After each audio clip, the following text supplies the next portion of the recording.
students, welcome to this amazing batch of Yashasvi Gujarati. હું છું પ્રિયા, તમારી બાયોલોજી મેન્ટોર, અને આજે આપણી બાયોલોજીની ક્લાસ નંબર 5 છે. Yes it is class number 5. तो पहले इधर 5 लिख देते हैं.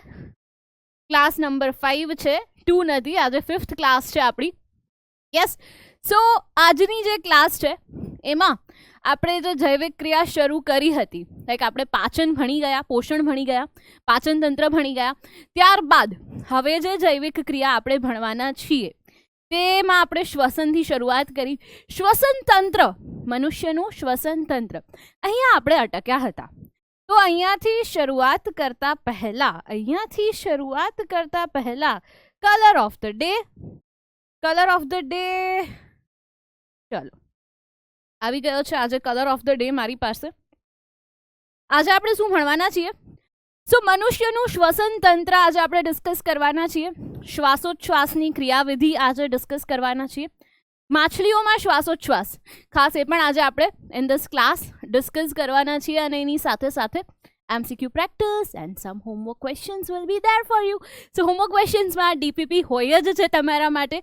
સો DPP તમારે કરવાની છે. 1-2 MCQs હું તમારા માટે લઈને આવી છું. બાકી જે લાસ્ટ ક્લાસનો ક્વેશ્ચન ઓફ ધ ડે હતો એ આજે ડિસ્કસ કરવાનું છે. સેકન્ડ, મને તમારી કમેન્ટ્સ મળી હતી કે મેડમ અમને પ્રસરણ સમજાવો. ઓકે, અમે 9th ક્લાસમાં ભણ્યા તો હશું, પણ કદાચ ભૂલાઈ ગયું છે, યાદ નથી. સો અમારા કોન્સેપ્ટ્સ એકવાર બ્રશઅપ કરી દો. તો આજે પ્રસરણ પણ સમજવાનું છે. We are going to discuss that as well. અને સાથે સાથે એક બહુ જ ઇન્ટરેસ્ટિંગ તંત્ર, જેમ આપણે પાચન તંત્ર ભણ્યા હતા એવી જ રીતે આપણા શરીરનું એક બહુ જ ઇન્ટરેસ્ટિંગ તંત્ર જેને કહેવાય છે શ્વસન તંત્ર, એ પણ સમજવાના છીએ. સેકન્ડ, મને તમારા ડાઉટ્સ મળ્યા હતા કે અમને જે જારક અને અજારક શ્વસન છે એ નથી સમજાતું. તો જારક અને અજારક શ્વસન પણ આજે આપણે રિપીટ કરવાના છીએ.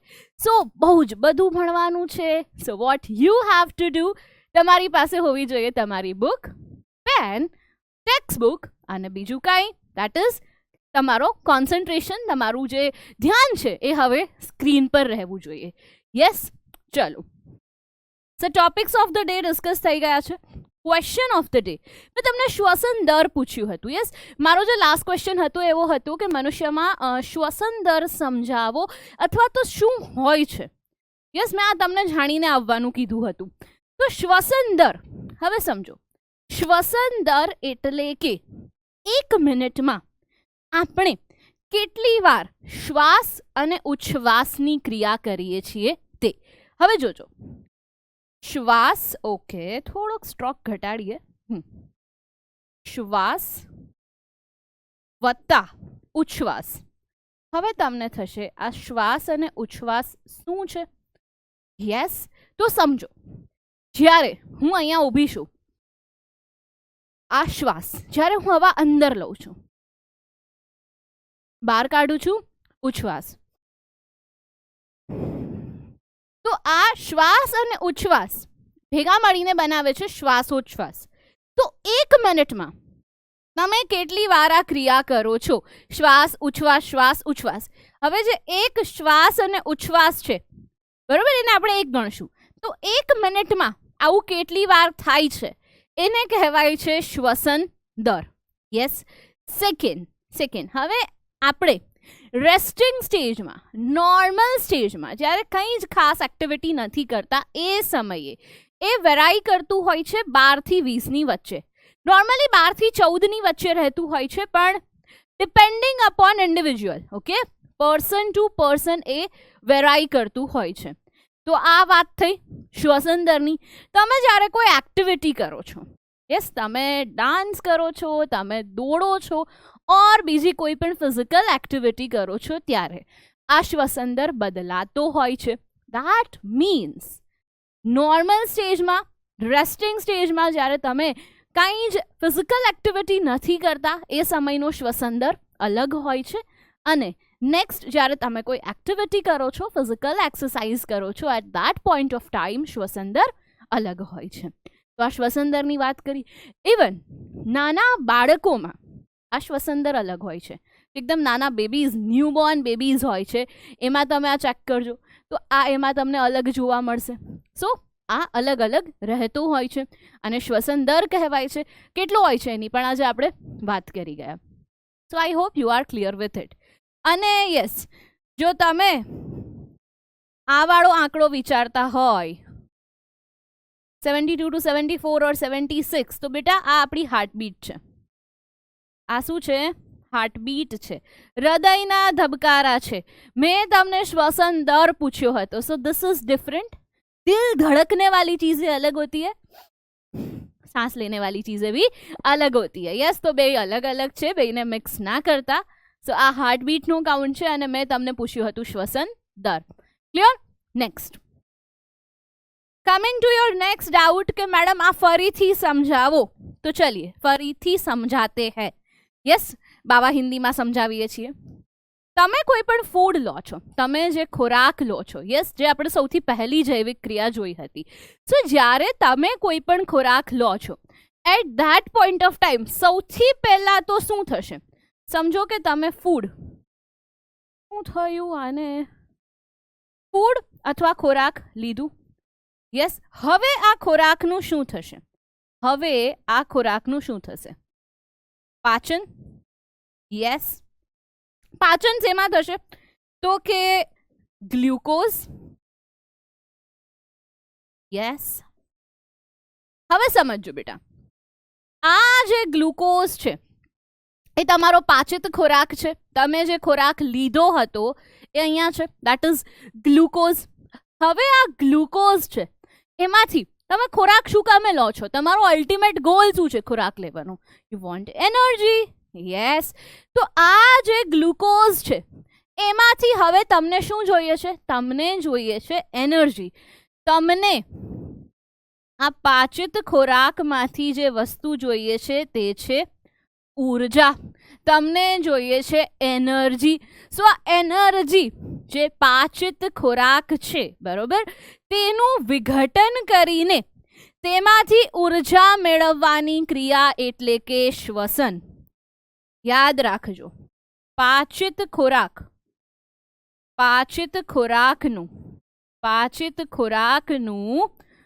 વિઘટન કરીને તેમાંથી ઉર્જા માંજે એનર્જી, ઉર્જા મેળવવાની ક્રિયા, તેમાંથી ઉર્જા મેળવવાની ક્રિયા એટલે કે શું કહેવાય છે આ ક્રિયાને? આને કહેવાય છે શ્વસન.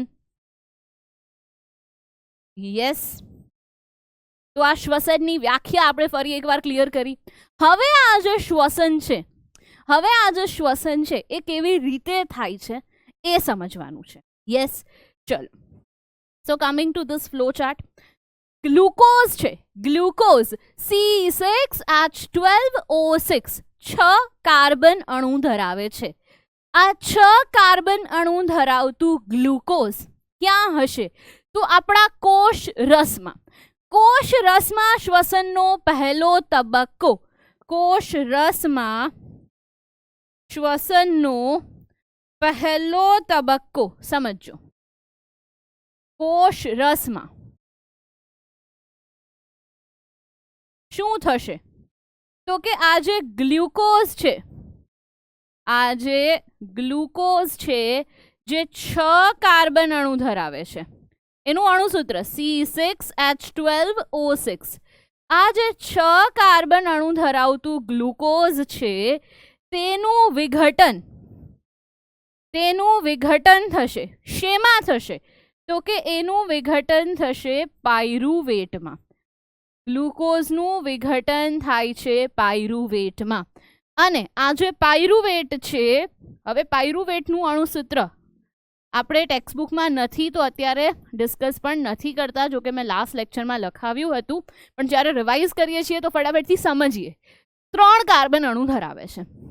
યસ, ગ્લુકોઝનું વિખંડન થયું પાયરુવેટમાં. આ ક્રિયા ક્યાં થાય છે? કોષ રસમાં. આ ક્રિયા ક્યાં થશે? તો કે આની જે સાઇટ, આની જે જગ્યા છે તે છે કોષ રસમાં. યસ. હવે આ ગ્લુકોઝનું જે વિખંડન થયું તેને કહેવાય છે ગ્લાયકોલિસિસ. લિસિસનો અર્થ થાય છે તૂટવું. તો ગ્લુકોઝનું 6 કાર્બન અણુ ધરાવતા ગ્લુકોઝનું 3 કાર્બન અણુ ધરાવતા પાયરુવેટમાં વિખંડન થાય છે. આ છે તે શ્વસનની ક્રિયાનો સૌથી પહેલો તબક્કો છે. યસ, જે કોષ રસમાં થશે. અહીંયા સુધી ક્લિયર છે. નેક્સ્ટ શું થાય છે તો હવે આપણે એ સમજીએ છીએ. What is happening next? તો હવે સમજો. આપણે શ્વસનના પ્રકાર ભણ્યા હતા. જારક શ્વસન, અજારક શ્વસન. ઓક્સિજનની હાજરીમાં થતું શ્વસન અને ઓક્સિજનની ગેરહાજરીમાં થતું શ્વસન. સો એઝ પર નીડ જે જરૂરિયાત છે એ અકોર્ડિંગ જે રીતે ઓક્સિજન છે, જેમ કે આપણા કણાભ સૂત્રમાં છે તો ત્યાં ઓક્સિજનની હાજરી હશે. યસ. ઈસ્ટ છે ત્યાં ઓક્સિજનની ગેરહાજરી હશે. આપણા સ્નાયુ કોષોમાં ઓક્સિજનના અભાવે થાય છે. તો આ પહેલો તબક્કો તો કોમન છે. પણ હવે પાયરુવેટમાંથી બેટા આપણે આગળ શું જોઈએ છે? ઉર્જા. શ્વસનની વ્યાખ્યા શું હતી? પાચિત ખોરાકમાંથી આપણે મેળવવાની છે ઉર્જા. તો આ જે ઉર્જા મેળવવા માટે, ઉર્જા સુધી પહોંચવા માટે આપણે ફર્સ્ટ સ્ટેપ ક્લિયર કરી લીધું. સેકન્ડ સ્ટેપ હવે આપણે ક્લિયર કરીશું. દેટ ઇઝ કે આ પાયરુવેટ છે એનું અલગ અલગ રીતે, મતલબ કે એઝ પર નીડ જેવું ઓક્સિજનની જરૂરિયાત, જેટલો ઓક્સિજન છે નથી એ અકોર્ડિંગ એનું વિઘટન થશે. તો હવે સમજો. હવે come to this flow chart. આ બુકમાં આપ્યો છે. જો ઓક્સિજનની ગેરહાજરી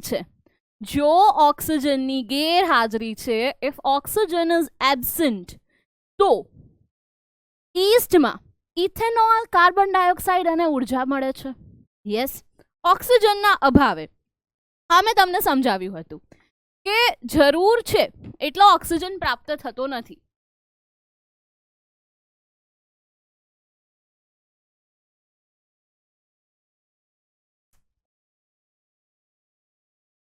जितनी ज़रूरत है उतना ऑक्सीजन नहीं मिल रहा है. मतलब કે જેટલી જરૂર છે એટલો ઓક્સિજન નથી મળતો.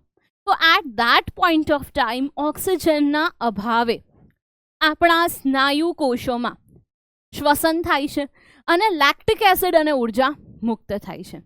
કણાભ સૂત્રમાં ઓક્સિજનની હાજરીમાં જારક શ્વસન થશે.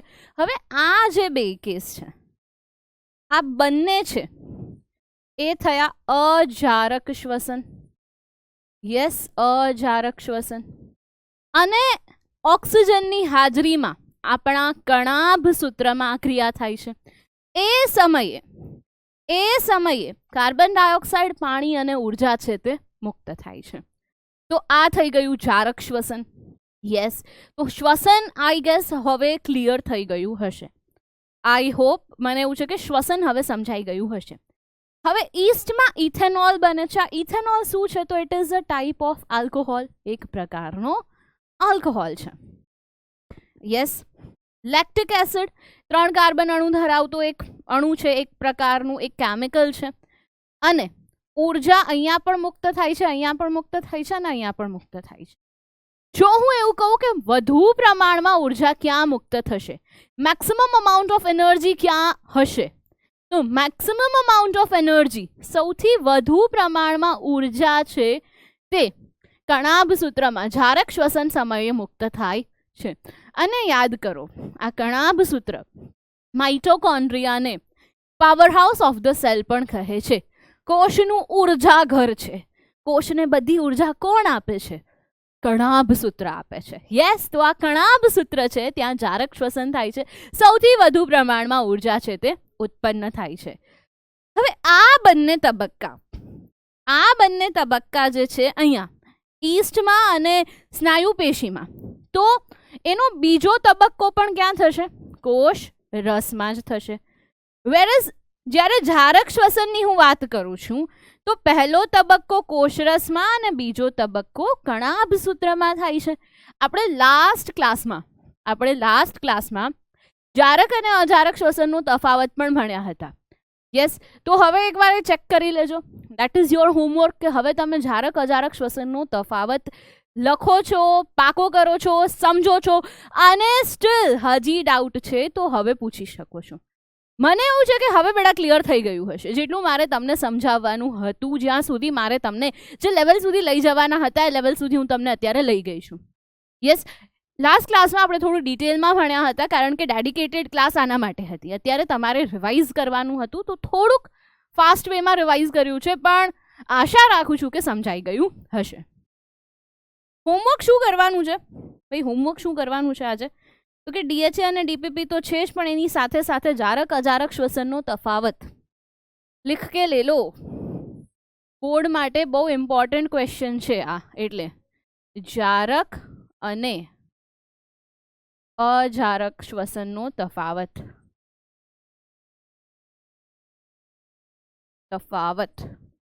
યસ, આ ખાસ લખજો, લર્ન કરજો, મતલબ કે પાકું કરજો. પાકું નહીં કરવું પડે, સમજજો, કારણ કે હવે તમને પેલો ફ્લો ચાર્ટ આવડે છે તો આવડી જવું જોઈએ.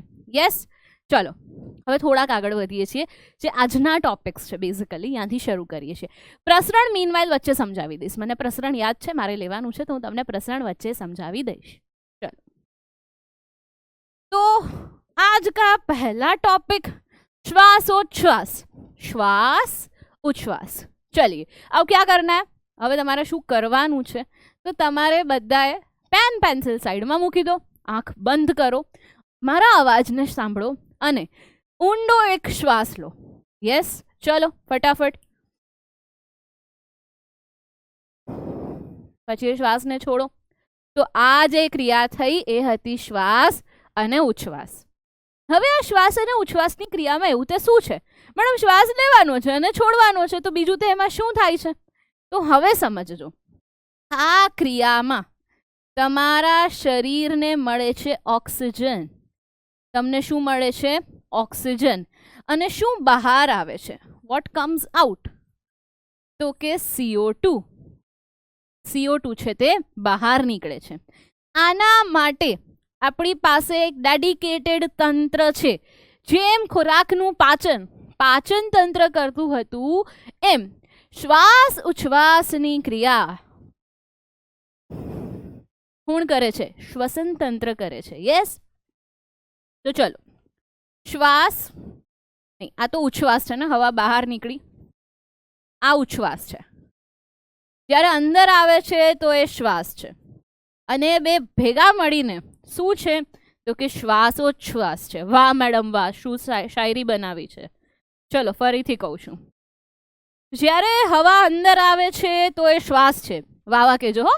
જ્યારે હવા અંદર આવે છે તો એ શ્વાસ છે, જ્યારે બહાર જાય છે તો એ ઉચ્છ્વાસ છે, અને બંને ભેગા થઈ જાય તો એ શ્વાસોચ્છ્વાસ છે. મતલબ કે તમે ઓક્સિજન અંદર લ્યો છો, ઓક્સિજન યુક્ત હવા અંદર લ્યો છો, અને CO2 યુક્ત હવા બહાર કાઢો છો. શ્વસન તંત્ર મીનવાઇલ શું કરે છે? તો કે શ્વસન તંત્રનું કામ છે આ ઓક્સિજન અને કાર્બન ડાયોક્સાઇડનો પહેલા તો વિનિમય, વાત વિનિમય, એક્સચેન્જ કરવાનું. બેટા ઓક્સિજન વાળી હવા લો છો, કાર્બન ડાયોક્સાઇડ વાળી હવા બહાર કાઢો છો, તો અંદર कुछ પ્રોસેસ हो रहा होगा. That is the first thing. A process જ્યાં થાય છે એ જગ્યા સુધી એ હવાને પહોંચાડવાની છે. સેકન્ડ થિંગ, જ્યારે એ હવા અંદર જાય છે તો બેટા હવામાં બહુ બધું ડસ્ટ હોય છે, તો એ ડસ્ટને અંદર સુધી નથી જવા દેવાનું. તો આ બધું જ કામ, મતલબ ઘણું બધું કામ છે, કોણ કરે છે? તો આ બધું કામ કરે છે તમારું શ્વસન તંત્ર. શ્વાસ ઉચ્છ્વાસ સમજાણું હશે. ઇનહેલ એક્સહેલ કહેવાય છે આને ઇંગ્લિશમાં. ઓક્સિજન અને કાર્બન ડાયોક્સાઇડનો વિનિમય આપણે સમજીશું. જે શ્વસન તંત્ર છે એની તમને કંઈક આવી આકૃતિ આપેલી છે. હવે આ આકૃતિ સમજવાની છે. સમજજો, આકૃતિ મેઇન હું એ જ કહું છું કે ઇમ્પોર્ટન્ટ છે. ભલે આકૃતિ દોરવામાં પૂછાતી નથી, પણ આપણને સમજ હોવી જરૂરી છે, કારણ કે આપણે દરેક આકૃતિમાં લગભગ દરેક લેબલ ડિસ્કસ કરીએ છીએ. ચલો, તો અભી સૌથી પહેલાં તો આપણે નાકથી શરૂઆત કરીએ છીએ. અહીંયા મને નાસિકા કોટર એક એવો શબ્દ દેખાય છે. હજી અહીંયા નાસિકા છિદ્ર નથી, હજી અહીંયા નાસિકા છિદ્ર નથી આપ્યું, અહીંયા પણ નથી આપ્યું. ચલો સમજજો, નાસિકા કોટર અને એક બીજો શબ્દ છે નાસિકા છિદ્ર. તમને આ બે શબ્દમાં પહેલા તો હું ક્લિયર કરી દઉં છું. જો ભાઈ, કોટર અને છિદ્રમાં ફેર છે. અહીંયા જો તમારા બધા પાસે નાક છે, યસ બધા પાસે નાક તો છે. ઓકે, આ નાકની બહાર આ બે હોલ દેખાય છે. તમારી પાસે નાક છે, હવે તમને આ બે હોલ દેખાય છે. Yes yes yes yes. હવે હોલને ગુજરાતીમાં કહેવાય છિદ્ર. તો આ શું છે? નાસિકા છિદ્ર છે. હવે જ્યારે તમે नासिका छिद्र थी आगळ વધો છો, यस, जब आप अपने नाक में उंगली डालते हो तो શું છે બેટા? એક ખાલી જગ્યા છે, એક પેસેજ છે. તો એ પેસેજ, એ ખાલી જગ્યાને કહેવાય છે નાસિકા કોટર. એને કહેવાય છે નાસિકા કોટર. એટલે કે સૌથી પહેલા નાસિકા છિદ્ર, આ જે બે તમને હોલ્સ દેખાય છે સુંદર સુંદર, એ નાસિકા છિદ્ર છે. ત્યાંથી અંદર જ્યારે તમે જાઓ છો, જ્યારે તમે નાકમાં આંગળી નાખો છો, at that point of time તમને જે પેસેજ દેખાય છે, જે પેસેજ ફીલ થાય છે, એ નાસિકા કોટર છે. યસ. તો હવા નાસિકા છિદ્રથી, પહેલાં તો આ નાક છે, નાકમાં નાસિકા છિદ્ર છે, અને ત્યાંથી હવા અંદર જાય છે. નાસિકા કોટર મારફતે હવા છે તે અંદર જાય છે. તો આ ટર્મ ક્લિયર થઈ, નાસિકા કોટર. હવે અહીંયા થોડું આ વાળું પોર્શન હું ઝૂમ આઉટ કરું છું. જો ભાઈ નાસિકા કોટર છે ને, અહીંયા મુખ ગુહા છે. મુખ ગુહા, બકલ કેવિટી, આ ખોરાક જ્યાંથી લો છો તે મુખ ગુહા છે. ઉપર શું છે? તો કે નાસિકા કોટર છે. યસ. ઉપર શું છે? તો કે આ છે, આ જે આખો ભાગ છે તે નોઝ છે. અહીંયાથી શું જાય છે? તો કે અહીંયાથી એર હવા અંદર જાય છે. અને જે આ મુખ ગુહા, આ જે મુખ ગુહા છે આ ભાગ, યસ, અહીંયાથી શું છે? તો કે અહીંયા છે ફૂડ. અહીંયાથી શું અંદર જાય છે? ફૂડ, ખોરાક. સમજ્યા? હવે સમજો. અહીંયાથી હવા અંદર ગઈ, અહીંયાથી ફૂડ અંદર ગયું. હવે તમે એમ કહેશો મેડમ આ પેસેજ તો એક જ છે, આ તો એક જ રસ્તો થઈ ગયો, એવું કેમ થયું? તો હવે સમજો. હવે અહીંયા જ આખી ગેમ તમારે સમજવાની છે. અહીંયા એક આપણી પાસે જે આ શ્વાસ નળી, હવા કોના મારફતે જશે બેટા? શ્વાસ નળી મારફતે જશે. ખોરાક કોના મારફતે જતો હતો? અન્ન નળી મારફતે જતો હતો. At that point of time હવે તમે અહીંયા એવું કહેશો કે મેડમ ये तो एक हो गया. તો અહીંયા આપણી પાસે એક રચના રહેલી છે જે તમે અહીંયા જોઈ શકો છો. તો તમને અહીંયા દેખાય છે કંઠનળી. યસ, આ કંઠનળી છે, આ ફેરિંગ્સ છે. અને આ જે કંઠનળી છે એ કંઈક એવું કામ કરે છે કે જેનાથી તમારો ખોરાક છે, મતલબ કે આ જે આખું કંઠનળી છે જેને ફેરિંગ્સ કહેવાય છે, એક પડદા જેવી રચના છે. અને તમારે મને કહેવાનું છે કે આ ફેરિંગ્સ શું છે, આ કંઠનળી શું છે. યસ, આ તમારું હોમવર્ક છે. હું નેક્સ્ટ લેક્ચરમાં ક્લિયર આઉટ કરીશ કે કંઠનળી શું છે, ઘાટી ઢાંકણ શું છે, આપણે આ સમજશું નેક્સ્ટ ક્લાસમાં. પણ અત્યારે તમારું હોમવર્ક છે કે આ કંઠનળીનું કામ શું છે, શા માટે આપણને આ કંઠનળી આપી છે. યસ, મેં થોડીક હિન્ટ તો આપી દીધી ખોરાકવાળી, પણ મારે નહોતી આપવાની. તો મને કંઠનળીનું કામ તમારે હોમવર્કમાં કહેવાનું છે. That is your first task of the day. બીજું, જો તમને ખબર હોય ઘાટી ઢાંકણ શું કામ કરે છે તો એ પણ તમારે મને કહેવાનું છે. તો એ હું પછી તો ડિસ્કસ કરીશ. મીનવાઇલ હું અહીંયાથી આગળ વધું છું. અહીંયા તમને શ્વાસ નળી દેખાય છે, અહીંયા તમને શ્વાસ નળી દેખાય છે. આ શ્વાસ નળી છે. એની ઉપર તમને આ જે રચના દેખાય છે તે છે સ્વરયંત્ર. સ્વરયંત્ર, ભાઈ તમે બધા બોલી શકો છો? યસ, તમે બધા જ બોલી શકો છો. તો કેવી રીતે બોલી શકો છો? તો તમારો જે અવાજ, તમારો જે સ્વર બહાર આવે છે તે આવે છે કંઠનળી નહીં, સ્વરયંત્ર મારફતે. કંઠનળી નહીં, સ્વરયંત્ર મારફતે તમે બોલી શકો છો, જેને ઇંગ્લિશમાં વોઇસ બોક્સ કહેવાય છે. તો આ વોઇસ બોક્સની વાત કરી. નેક્સ્ટ ઇઝ શ્વાસ નળી. હવે અહીંયાથી સ્વરયંત્રથી નીચે આ જે રચના છે તે છે શ્વાસ નળી. ત્યાં તમને કાસ્થિમય રિંગ બતાવી છે. જો તમે અહીંયા જોઈ શકતા હોય તો કાસ્થિમય રિંગ અથવા તો કાસ્થિમય વલયો બતાવ્યા છે. હવે આ શું છે? તો કે આ શ્વાસ નળી છે. આ જે શ્વાસ નળી છે એને કોલાપ્સ થતી અટકાવવા માટે. હવે કોલાપ્સ થવું એટલે કે શું? તો સમજજો. તમે એવું ઘણી બધી વાર ન્યૂઝમાં સાંભળ્યું હશે કે કોઈ બિલ્ડિંગ પડી ગયું, કોલાપ્સ થઈ ગયું, અથવા તો એનો ઢાંચો પડી ગયો. તો એનો અર્થ એ છે કે એનું સ્ટ્રક્ચર છે તે નબળું હશે. હવે આ જે શ્વાસ નળી છે, ત્યાં આવેલી હોય છે આવી કાસ્થિમય રિંગ વલયો આવેલા હોય છે. રિંગનું ગુજરાતી વલય થાય છે, જે કાસ્થીના બનેલા છે. કોના બનેલા છે? કાસ્થીના બનેલા છે. સી આકારના કાસ્થીમય વલયો. હવે આ એને કોલેપ્સ થતી અથવા તો એને તૂટતી આપણે એવું કહી શકાય કે બચાવે છે. તો આ સી આકારના કાસ્થીમય વલયો છે. હવે કાસ્થી શું છે એ પાછો પ્રશ્ન થશે. તો કાસ્થી શું છે એ સમજવા માટે અગેન 9th ક્લાસમાં જવું પડશે. 9thમાં તમે ભણી ગયા હતા કાસ્થી, અસ્થિ અને કાસ્થી. હવે જો કાસ્થીનું તમને બેઝિક એક્ઝામ્પલ આપું તો થોડુંક ફ્લેક્સિબલ હોય છે. તમારા જે કાન છે એને તમે વાળી શકો છો. ચલો ચેક ઇટ આઉટ. યસ. તો આ શેના બનેલા છે? કાસ્થીના બનેલા છે. તો આ કાસ્થીનું જે સ્ટ્રક્ચર છે એની રિંગ બનેલી હોય છે શ્વાસ નળીની આસપાસ. યસ, સમજજો. આ તમારું એર પેસેજ, આ તમારું ફૂડ પેસેજ, એટલે કે આ નાસિકા કોટર, આ મુખ ગુહા. ત્યાંથી તમે આગળ આવ્યા, મેં તમને કંઠનળીનું કામ શોધી આવવાનું કીધું છે. સ્વર યંત્ર અહીંયા પડ્યું છે. હવે આ જે સ્વર યંત્ર છે બેટા આમ હશે, એની નીચે આવી રીતે તમે જો જોવો છો, આ શું છે? તો કે આ છે શ્વાસ નળી. એટલે કે સમજો કે કોઈ એક બોટલ છે, એની ઉપર આમ ઢાંકણું આપણે એવું કહીએ કે આમ પડેલું હોય છે. શું પડેલું હોય છે? સ્વર યંત્ર હોય છે. તો એ સ્વર યંત્ર શું કામ કરે છે? તમારો જે અવાજ આવે છે, તમારું જે સ્વરનું જે પ્રોડક્શન ઓફ સાઉન્ડ છે તમારા શરીરમાં, તમે કે હું બોલી શકીએ છીએ, તો એ આ સ્વર યંત્રને લીધે બોલી શકીએ છીએ. જે તમે 8th ક્લાસમાં ભણી ગયા છો કે આ સ્વર યંત્રમાંથી કેવી રીતે આપણે બોલી શકીએ છીએ, કઈ ક્રિયા થાય છે કે અવાજ ત્યાંથી ઉત્પન્ન થાય છે. તો એ સ્વર યંત્ર છે. એની નીચે રહેલી છે આપણી શ્વાસ નળી. એની નીચે રહેલી છે આ શ્વાસ નળી. શ્વાસ નળીની આસપાસ આવેલી છે કાસ્થીમય રિંગ. સી આકારના કાસ્થીમય વલયો છે તે આવેલા છે. હવે ત્યાંથી થોડાક આગળ વધો. હવે જો તમે ત્યાંથી થોડાક આગળ વધશો, હવે અહીંયા આવી જાઓ. યસ, હવે તમે એમ કહેશો કે મેડમ આ તો અમારી બુકમાં નથી આપેલું, બટ તો બી તમારે સમજવાનું તો છે બેટા. શું છે સમજી લઈએ છીએ. અહીંયા તમે જોયું આ શ્વાસ નળી છે, એની ઉપર છે આ સ્વર પેટી, આ સ્વર યંત્ર મેં તમને કીધું તો આમ પડેલું હોય છે, તો એ રીતે પડેલું છે. હવે આ જે શ્વાસ નળી છે તે જોજો, શ્વાસ વાહિનીમાં આગળ જતા બે ફેફસામાં વિભાજિત થઈ જાય છે. સમજજો, શ્વાસ નળી આગળ જઈને બંને ફેફસામાં ક્યાં વિભાજન પામે છે? તો કે શ્વાસ વાહિનીમાં વિભાજન પામે છે.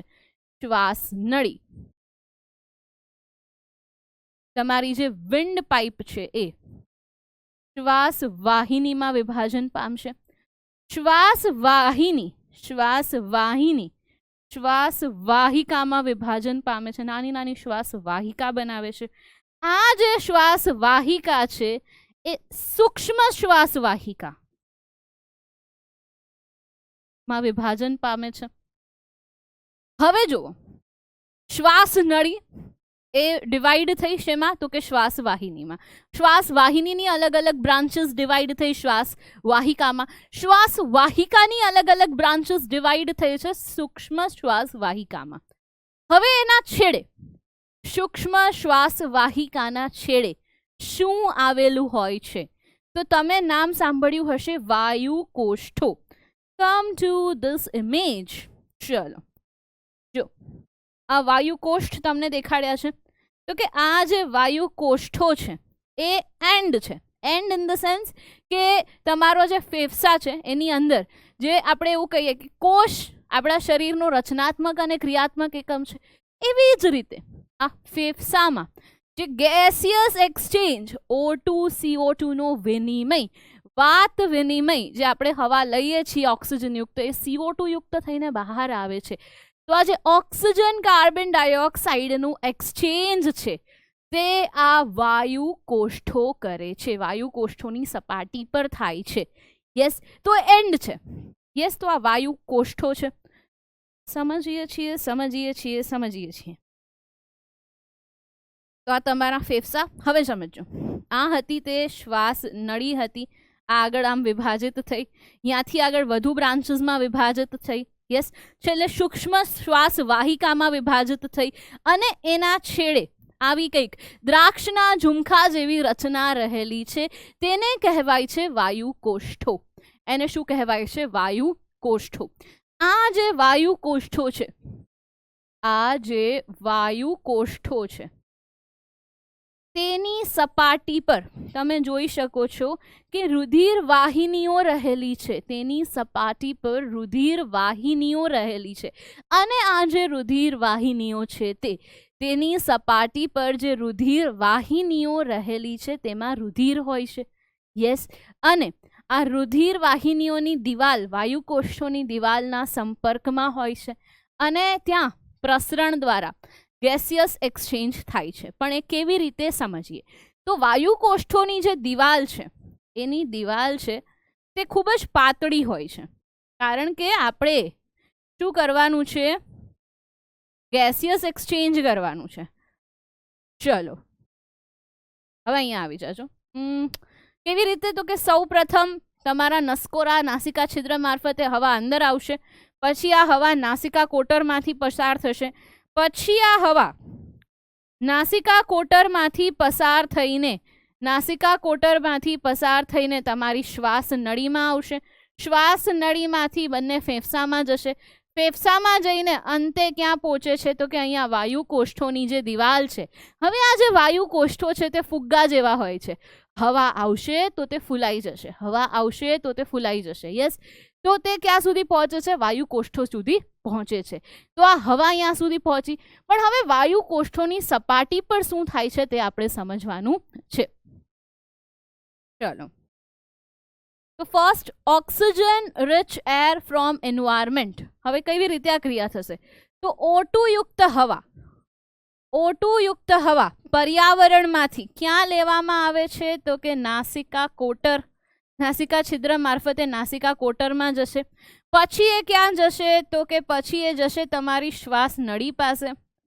યસ, પછી એ ક્યાં જશે? તો શ્વાસ નળીમાંથી શ્વાસ વાહિની, શ્વાસ વાહિનીમાંથી શ્વાસ વાહિકાઓ, અને ફાઇનલી ક્યાં પહોંચે છે? તો કે વાયુકોષ્ઠો પાસે પહોંચે છે. સમજ્યા તમે? વાયુકોષ્ઠો સુધી આ હવા પહોંચી ગઈ છે. હવે આ વાયુકોષ્ઠોની સપાટી પર, આ વાયુકોષ્ઠોની સપાટી પર ગેસિયસ એક્સચેન્જ, વાત વિનિમય થાય છે. આ ઓક્સિજન યુક્ત હવામાંથી ઓક્સિજન લેવામાં આવે છે. તો ચલો, coming to that point. Yes, હવે સમજો. તમે હવા અંદર લીધી છે, એ હવા ક્યાં પહોંચી છે? તો એ હવા તમારા આ વાયુકોષ્ઠ, આ એક વાયુકોષ્ઠ છે એમાં આવી. યસ, આ એર અહીંયા આવી. હવે આ વાયુકોષ્ઠોની સપાટી પર રહેલી હોય છે બહુ જ બધી રુધિર વાહિનીઓ, જે તમે જોઈ શકો છો આ રીતે. યસ, તો હવે જ્યારે હવા અહીંયા આવી,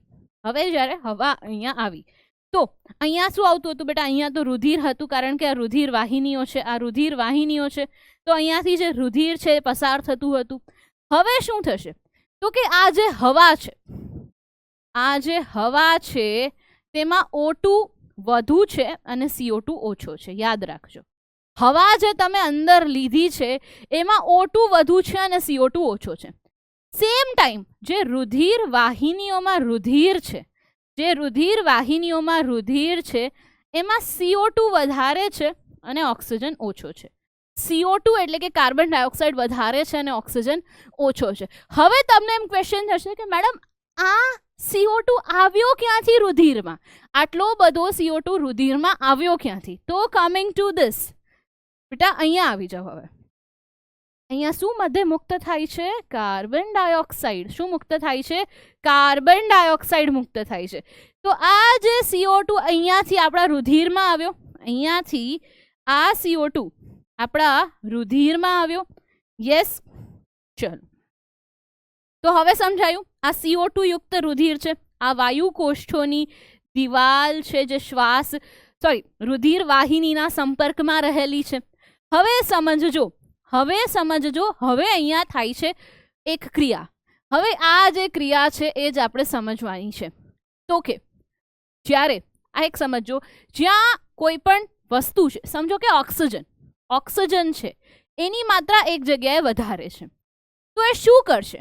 તો કે ઓક્સિજન છે, યસ, તો એ વધુ સાંદ્રતાથી ઓછી સાંદ્રતાનો મતલબ શું? કોન્સન્ટ્રેશન, જથ્થો, અમાઉન્ટ. જ્યાં વધારે ઓક્સિજન છે તો ઓક્સિજનના અણુ શું કરે છે તો કે વધુથી ઓછા તરફ જશે, વધુથી ઓછા તરફ જશે. હવે સમજજો, આ જે તમે હવા અંદર લીધી હતી એમાં શું વધારે હતું તો કે એમાં ઓક્સિજન વધારે હતું. તો આ ઓક્સિજન છે તે ક્યાં જશે તો કે અહીંયા જશે, રુધિરમાં જશે. રુધિરમાં શું ઓછું છે તો કે ઓક્સિજન ઓછો હતો. તો જો હું રુધિરની વાત કરું, ચલો પહેલા ઓક્સિજનને સમજજો. ઓક્સિજન કોઈ પણ અણુ ક્યાં જશે, વધુથી ઓછા તરફ જશે. હવે અત્યારે ઓક્સિજન વધુ ક્યાં હતો તો કે વાયુ કોષ્ઠમાં જે હવા રહેલી છે, વાયુ કોષ્ઠમાં રહેલી હવામાં, ટૂંકમાં અહીંયા ઓક્સિજન વધારે છે. ઓછો ક્યાં હતો તો કે રુધિરમાં, રુધિર વાહિનીમાં જે રુધિર રહેલું છે, રુધિર વાહિનીમાં રહેલા રુધિરમાં. અબ સમજના, હવે જોજો, આ જે ઓક્સિજન છે, આ જે ઓક્સિજન છે તે સમજો, અહીંયા ઓછો છે, આ પોર્શનમાં ઓછો છે, અહીંયા ઓક્સિજન વધુ છે, અહીંયા ઓક્સિજન ઓછો છે. તો ઓક્સિજન ક્યાં આવશે, આપણા રુધિરમાં આવશે. એટ ધ સેમ ટાઈમ હવે હું જો તમને આની સાથે CO2 ની વાત કરું, CO2 ની વાત કરું તો CO2 ક્યાં વધારે છે તો કે રુધિરમાં CO2 વધારે છે. શું કામે વધારે છે તો કે ભાઈ શ્વસન થયું હતું, CO2 ઉત્પન્ન થયો હતો, તો આ CO2 એટલે અહીંયા વધારે છે. તો હવે આ જે CO2 છે, ધીસ પર્ટિક્યુલર કાર્બન ડાયોક્સાઇડ, આ જે CO2 છે એ શું કરશે તો ધીસ CO2 વિલ ટ્રાવેલ, ક્યાં જશે તો કે એ રુધિરમાંથી ક્યાં જશે, વાયુ કોષ્ઠમાં જશે. શું કામે, અગેન CO2 નું કોન્સન્ટ્રેશન, CO2 છે ક્યાં વધારે છે, અહીંયા છે. હંમેશા એ ક્યાં જાય, વધુથી ઓછા તરફ જશે. તો જ્યારે વધુથી ઓછા તરફ આ જવાવાળી ક્રિયા છે, વધુથી ઓછા તરફ જવાવાળી ક્રિયા છે એને પ્રસરણ કહેવાય છે. અણુઓ જ્યારે તેની વધુ સાંદ્રતાથી ઓછી સાંદ્રતા તરફ ગતિ કરે છે, બહુ વધારે અમાઉન્ટ છે ત્યાંથી જ્યાં અમાઉન્ટ ઓછી છે ત્યાં જાય છે, તો એને પ્રસરણ કહીએ છીએ. તો હવે કાર્બન ડાયોક્સાઇડ શું કરશે તો કે કાર્બન ડાયોક્સાઇડ એનું જ્યાં વધુ સાંદ્રતા છે, ક્યાં તો કે અહીંયા CO2 ની સાંદ્રતા વધુ છે, તો આ CO2 ઓછી સાંદ્રતા તરફ, આ CO2 ઓછી સાંદ્રતા તરફ ગતિ કરશે. અને પછી આ CO2 વાળી હવા, પછી આ CO2 વાળી હવા, હવે અહીંયા આવી જાઓ, carbon dioxide rich air enters in bronchioles. હવે જો ભાઈ એલ્વિયોલાઈ એટલે કે જે વાયુ કોષ્ઠ છે, ત્યાં CO2 વાળી હવા આવી ગઈ, હવામાં CO2 વધી ગયો. હવે એ ક્યાં જશે તો કે સેમ વે ક્યાં જશે તો કે શ્વાસ વાહિકા, શ્વાસ નળી, પછી આપણું નાસિકા કોટર અને પછી ઉચ્છ્વાસ બહાર. જે રીતે હવા અંદર આવી હતી એ જ રીતે હવા બહાર જાય છે. ठीक है, उसका अंदर जाने का और बाहर निकलने का रास्ता तो एक ही है. પણ જ્યારે અંદર જાય છે, વાયુ કોષ્ઠો સુધી પહોંચે છે, તો વાયુ કોષ્ઠોમાં શું થાય છે, O2 CO2 નો વિનિમય થાય છે, ગેસિયસ એક્સચેન્જ થાય છે. યસ, અને હવે આ ઓક્સિજન છે ક્યાં જશે એ આપણે જોઈએ છીએ. પહેલા આ ક્લિયર થયું, અહીંયા સુધી સમજાણું. ફરી એકવાર I am clearing this out, સમજજો પ્લીઝ આને સમજજો. Oxygen rich air from environment, પર્યાવરણમાંથી ઓક્સિજન યુક્ત હવા આપણા નાકમાં જાય છે. યસ, નાકમાં જાય છે. ત્યાંથી નાકમાં ઇન ધ સેન્સ નાસિકા કોટર, ત્યાંથી આપણી શ્વાસ નળીમાંથી અંતે વાયુ કોષ્ઠો સુધી પહોંચે છે. જ્યારે વાયુ કોષ્ઠો સુધી પહોંચે છે તો વાયુ કોષ્ઠોમાં ઓક્સિજન કાર્બન ડાયોક્સાઇડનો વિનિમય થાય છે. આ જે વિનિમય છે તે કેવી રીતે થાય છે તો આ જે વિનિમય છે તે પ્રસરણ, સાદું પ્રસરણ સમજજો, તો કે વધુ સાંદ્રતાથી ઓછી સાંદ્રતા તરફ અણુઓ ગતિ કરે છે. કેવી રીતે ગતિ કરે છે એ સમજીએ છીએ. તો હવે જ્યાં ઓક્સિજનની સાંદ્રતા વધુ છે, ઓક્સિજનનું કોન્સન્ટ્રેશન વધુ છે, ઓક્સિજન વધારે છે. ઓક્સિજન ક્યાં વધારે છે તો કે આ જે ઓક્સિજન છે તે વધારે છે અહીંયા. ઓક્સિજન ક્યાં ઓછો છે તો કે અહીંયા. તો ઓક્સિજન આવી રીતે જશે રુધિર વાહિનીમાં. રુધિર વાહિનીમાં રુધિર છે, ત્યાં શું વધારે છે? કાર્બન ડાયોક્સાઇડ વધારે છે. ઓછો ક્યાં છે carbon dioxide in compare to that? તો કે વાયુ કોષ્ઠોમાં ઓછો છે, કારણ કે હવામાં ઓક્સિજનનું પ્રમાણ વધારે હતું. તો કાર્બન ડાયોક્સાઇડ અહીંયાથી આવી જશે અહીંયા વાયુ કોષ્ઠોમાં, એટલે કે વાयु कोष्ठों થઈ ગયું गैसियस एक्सचेंज. अब ये गैसियस एक्सचेंज होने के बाद ये हवा वापस उसी रास्ते से नाक के बहार. समझाયું? ક્લિયર થયું? તો આ જે વધુ સાંદ્રતાથી ઓછી સાંદ્રતા તરફ અણુઓની જે ગતિ છે તેને આપણે પ્રસરણ તરીકે લઈ શકીએ. ક્લિયર? તો પ્રસરણ અહીંયા ક્લિયર થયું. ક્યાં પ્રસરણ કામ આવતું હતું એ અહીંયા આપણે સમજ્યા, અને આઈ હોપ કે તમને આ ટોપિક અત્યારે અહીંયા સુધી તો સમજાયો. પણ હવે તકલીફ એ છે કે રુધિરમાં આ ઓક્સિજન ક્યાં જાય છે? રુધિરમાં ઓક્સિજન ક્યાં જાય છે? તો કે ભાઈ ચલો, તમારા બ્લડમાં, તમારા રુધિરમાં રહેલા છે આરબીસી. હવે આરબીસી શું છે?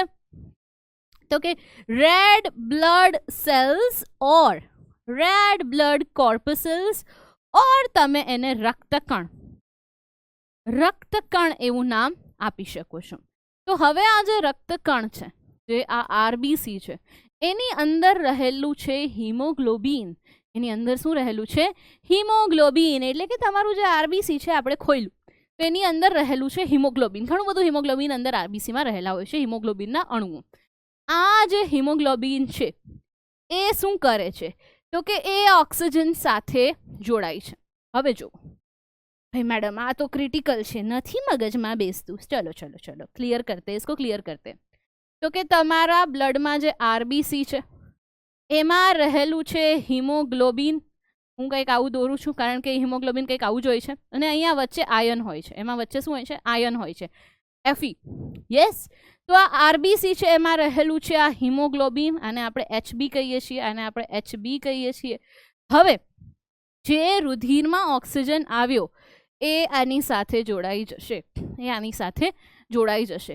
તો આ જે હિમોગ્લોબિન છે તે આપણું શ્વસન રંજક છે. મતલબ કે આ આપણું જે શ્વસન રંજક, આ ઓક્સિજનને ક્યાંક લઈ તો જવો પડશે ને, આખા શરીરમાં ફેરવવો તો પડશે ને ઓક્સિજનને. તો આ ઓક્સિજનને કોણ ફેરવશે? ઓક્સિજનને કોણ ફેરવશે? ઓક્સિજનને ફેરવશે હિમોગ્લોબિન. તો આ હિમોગ્લોબિન શું કરે છે? હિમોગ્લોબિન ઓક્સિજન સાથે જોડાઈ જાય છે. શું કામે જોડાઈ જાય છે એની વાર્તા હમણાં કરું છું. અને પછી એને આપણા આખા શરીરમાં શું કરાવે છે? લોંગ ડ્રાઈવ પે ચલ. યસ. તો वो गेड़ी मारने जाते हैं. ठीक है? હા, એવું કંઈ નથી થતું, પણ આખા શરીરમાં એને ટ્રાવેલ તો કરાવવું પડશે ને ભાઈ ઓક્સિજનને. તો એ કોણ ટ્રાવેલ કરાવે છે? આરબીસીમાં રહેલું હિમોગ્લોબિન છે એને ટ્રાવેલ કરાવે છે. તો હવે તમે કહેશો કાર્બન ડાયોક્સાઇડનું શું થાય છે?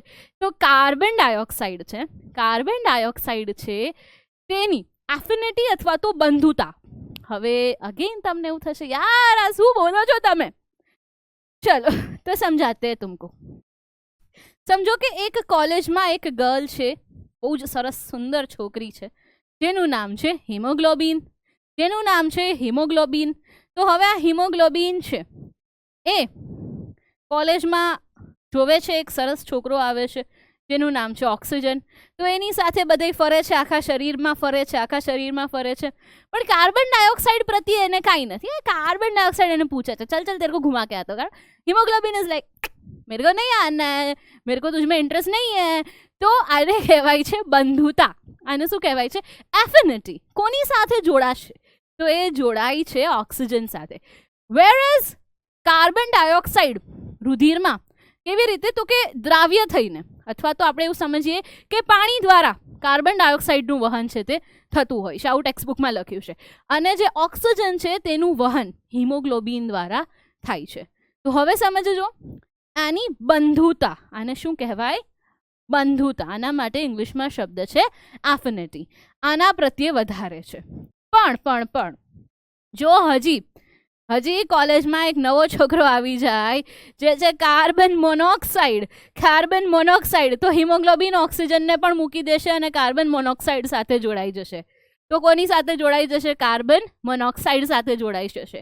મતલબ કે એની એફિનિટી, એની બંધુતા કાર્બન મોનોક્સાઇડ પ્રત્યે સૌથી વધારે છે, ત્યારબાદ ઓક્સિજન, અને ત્યારબાદ સૌથી ઓછી છે જ નહીં CO2 પ્રત્યે છે. મતલબ કે આ હિમોગ્લોબિન અને ઓક્સિજન છે તે આવી રીતે આપણા શરીરમાં આટા મારતા હોય છે. યસ, અહીંયા સુધી ક્લિયર. હવે આ શું થાય છે, કેવી રીતે એ જોડાય છે, શું ક્રિયાઓ થતી હોય છે, that is not our point. અત્યારે સમજવાની જરૂર નથી, પણ બુકમાં બંધુતા એવો શબ્દ આપ્યો છે, તો એ શબ્દ સમજવા માટે આપણે આ વાર્તા બનાવી હતી. અને આ જે હિમોગ્લોબિન છે, તે આપણું શ્વસન રંજક છે. શ્વસન રંજક છે. યસ, અને તમારા રુધિરનો જે લાલ રંગ છે એ પણ આના લીધે જ છે. કારણ કે જો ઓક્સિજન આની સાથે જોડાય છે, શ્વસન રંજક દ્રવ્ય છે. ક્લિયર? અહીંયા સુધી સમજાય છે? અહીંયા સુધી આ હિમોગ્લોબિન શું છે સમજાયું? હવે સમજજો હિમોગ્લોબિન, તમને ઘણીવાર ડૉક્ટર આમ વીકનેસ ફીલ થતી હશે તો તમે ડૉક્ટર પાસે ગયા હશો, ડૉક્ટરે એવું કીધું હશે કે હિમોગ્લોબિન ઓછું છે, યાદ કરો. તો એ હિમોગ્લોબિન ઓછું થવાને કારણે વીકનેસ ફીલ થાય છે. હવે હિમોગ્લોબિન ઓછું થવાને કારણે જે વીકનેસ ફીલ થાય છે, તો એ શું કામે થાય છે તમારે મને કહેવાનું છે. યસ, હું આ ડિસ્કસ કરીશ નેક્સ્ટ ક્લાસમાં કે why do you feel weak. જ્યારે તમારું HB હિમોગ્લોબિન છે એક લેવલ કરતાં ઓછું હોય છે, તો કેમ તમને વીકનેસ ફીલ થાય છે. અને એ કન્ડિશનને એનિમિયા, એને શું કહેવાય છે, એનિમિયા તરીકે ઓળખવામાં આવે છે. તો શું કામે તમને વીકનેસ, શું કામે તમને અશક્તિ ફીલ થાય છે, that we will discuss letter. Clear? તો આ આપણે વાત કરી હિમોગ્લોબિનની, શ્વસન રંજકની, એની બંધુતાની. તો આવી રીતે આપણું શ્વસન તંત્ર છે તે કામ કરતું હોય છે. હવે એક જે ફિગર હતી જેને મેં બહુ જ ડીપમાં તમને નથી સમજાવી, જો તમને સમજવી હોય તો આપણે એકવાર આને ડિસ્કસ કરી લઈએ છીએ. ચલો, ઘાટી ઢાંકણનું કામ આપણે પછીથી સમજશું. મેં તમને કીધું હતું સ્વરપેટી, શ્વાસનળી, આપણા બે ફેફસા છે. અહીંયા આવેલું છે ધક ધક કરને વાલા હાર્ટ, હૃદય આવેલું છે. હવે આ હૃદય છે, તમે જુઓ થોડુંક ક્યાં છે, ડાબા ફેફસા સાઈડ છે. યસ, હું આમ ઊભી છું, તમે જોજો, હું અહીંયા ઊભી છું. Yes, this is a right side. હૃદય આ સાઈડ, ડાબા ફેફસા સાઈડ થોડુંક છે. તો આને કારણે, આ હૃદયને કારણે આપણું જે ડાબું ફેફસું છે થોડુંક નાનું હોય છે. થોડુંક કેવું હોય છે? નાનું હોય છે ઇન કમ્પેર ટુ જમણું ફેફસું. જમણા ફેફસાની કમ્પેરમાં, એના પ્રમાણમાં જે ડાબું ફેફસું છે થોડુંક નાનું હોય છે. ક્યોંકि થોડી જગહ દિલ કો ભી चाहिए ना, हाँ, उसको भी प्यार चाहिए होता है. હવે બીજું શું છે? શ્વાસવાહિની, પાંસળીનો કપાયેલો છેડો. આપણા જે આ ફેફસા છે એનું રક્ષણ કોણ કરે છે? તો કે પાંસળીઓ આવેલી હોય છે. યસ, તો આ પાંસળીઓ એનું રક્ષણ કરતી હોય છે. ફુફુફસા આવરણ સ્તર તમારે નથી જાણવાનું, આવરણ જળનું પણ તમને અત્યારે કામ નથી. યસ, મેન ઉરોદર પટલ. આ શું છે? આ મારો ક્વેશ્ચન છે. ઉરોદર પટલ શું છે? જો તમને ઉરોદર પટલ આપણે ભણ્યા છીએ ક્લાસ 7થના સાયન્સમાં. ક્લાસ 7થનું સાયન્સ મેડમ 10થમાં છીએ, હવે થોડી યાદ હોય. સો ઇન ક્લાસ 7 તમે ઉરોદર પટલ ઓલરેડી ભણી ચૂક્યા છો.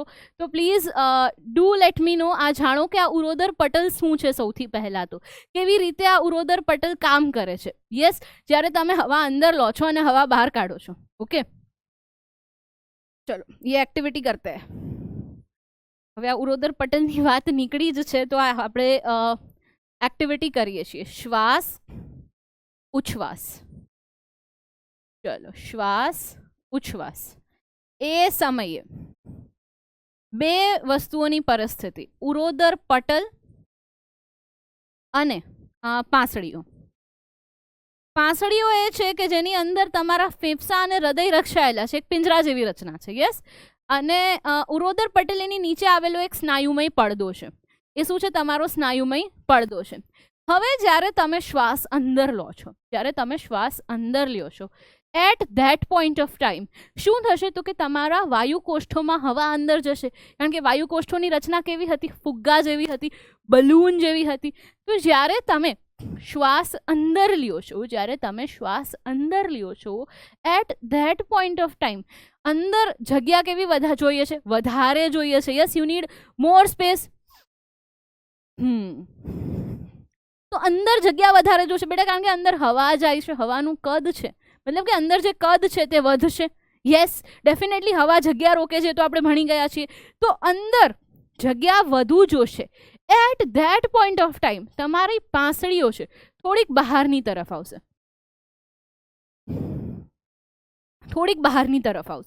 અને ઉરોદર પટલ છે થોડું નીચે જશે, ઉરોદર પટલ નીચે તરફ જશે એટલે કદ વધશે. હવે સમજો આ પાંસળીઓ છે અને ઉરોદર પટલ છે. હવે હવા આવી તો એ આમ બહારની તરફ આવશે, હવા ગઈ તો અંદરની તરફ આવશે.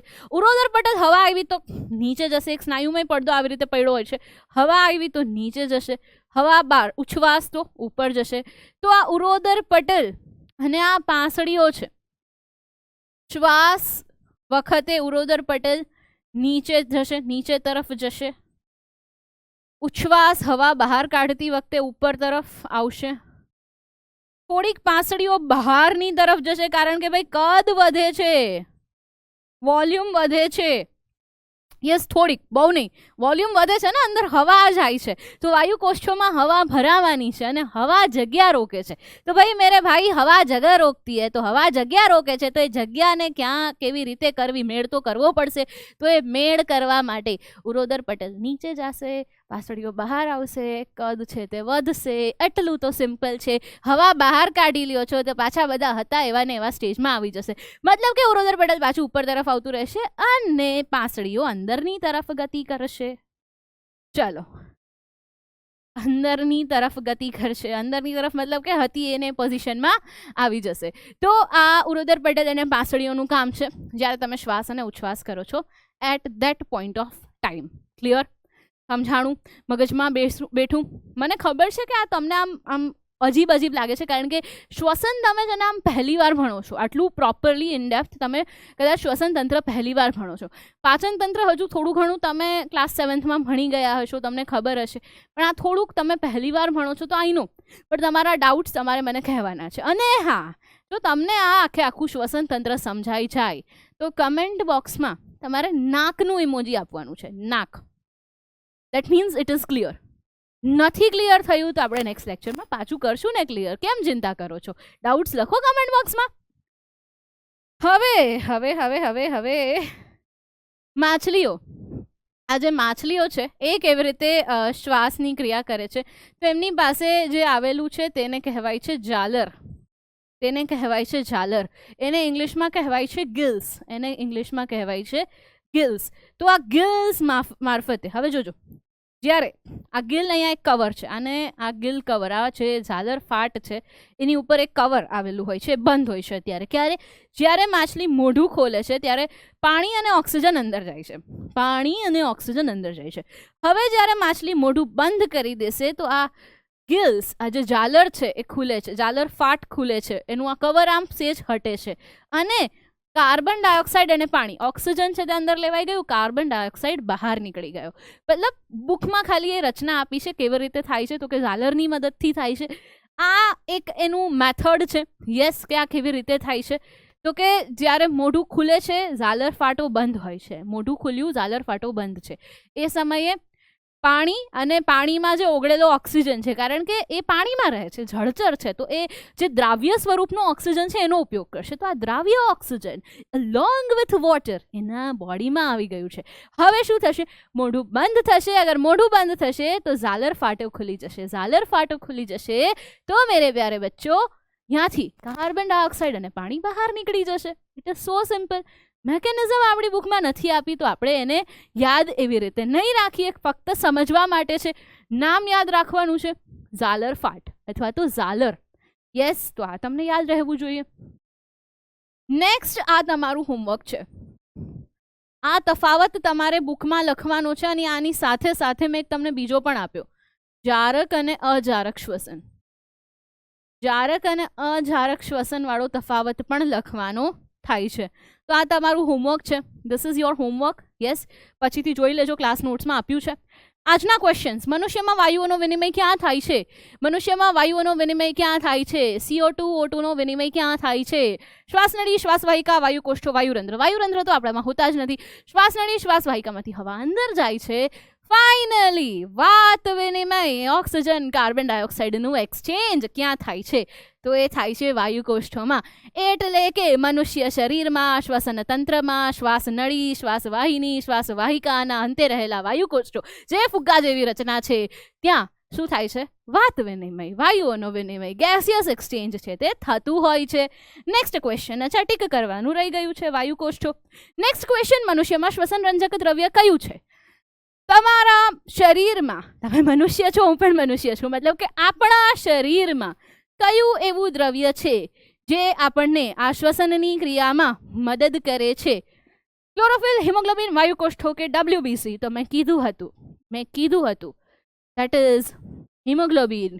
કોલેજની એક બ્યુટીફુલ છોકરી છે, યસ, જેને ઓક્સિજન પ્રત્યે બંધુતા છે, તો એ થોડીક મદદ પણ કરે છે.